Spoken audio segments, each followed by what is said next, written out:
Hi everybody, this is Rick Ray. I'm one of the leaders and mentors in the Crazy Foxes marketing group, and what I would like to cover in this video is how to use your cPanel.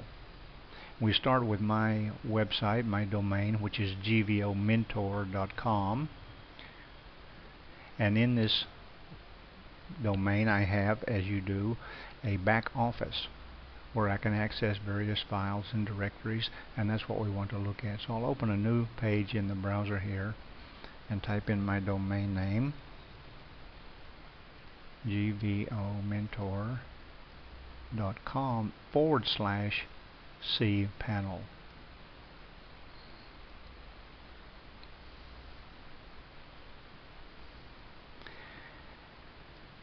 And that brings you to this page here. And it is password protected. You'll have to use your username and password to access it, but I was in here just a couple of minutes ago, so it remembered the username and password. Once you get here, you'll see on the left hand side you have some information about your domain, how much space you have and how much space you're using, the various accounts you've allocated to this domain, how many email accounts, subdomains, etc. Then you go to the top and you have a Getting Started wizard, a few video tutorials that you can look at. You can click on all of these icons at your leisure and have a look and see what features they provide. The next area here, there's a place where you can set up email accounts.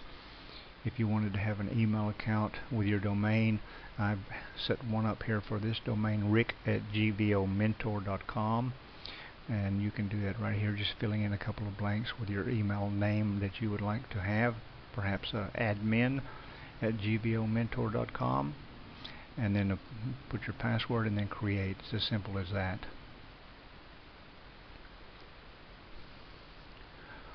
Then the next area here is where you find the file manager and legacy file manager, and these are very, very useful tools that I use quite often for working in the back office of my domain. And it will open usually, if you select it to, in the root directory, which is shown right here. And what I would like to do now is set up a folder where I can store ebooks that I want to allow new subscribers to download, that I will give away as part of my email campaign. But I don't have a folder here where I can store those, so I want to be sure that I'm working in this root directory here, and you can just check here and see that you are. So I'm going to create a new folder in the root directory, and I will call that downloads.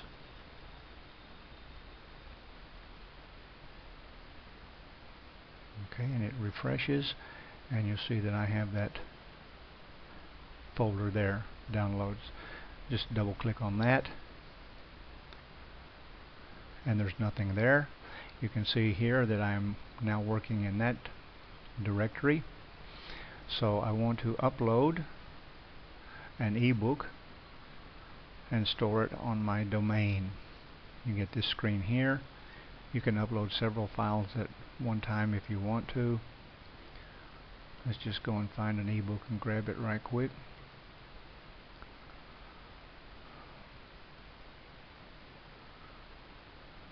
If I can remember where they are. And let's take one that I have recently branded, My Prosperity Rising. And that usually uploads pretty quick if it's not a very large file. And we'll go back to the screen where the file manager is, and we can click reload, refresh the screen, and there's the ebook. And it will save it as the name that you uploaded it as, and I recommend that you don't use spaces. It makes it easier to remember. If you want to change the name of it, you can. You just click rename once you've highlighted the file, and just rename the file there if you want to. Okay, so now we've stored an ebook in the domain, and now we have that ready to give away as part of my email campaign. So the way you would find the URL to access the ebook, you can use the Legacy File Manager, which gives you a little bit different appearance to your folders and files and directories. And here is the download folder that I just created in the back office, and there's my ebook. You can click on that. This is a very handy little tool, and you'll see over here on the right is the URL for that ebook. So I can click on that. That will open a new window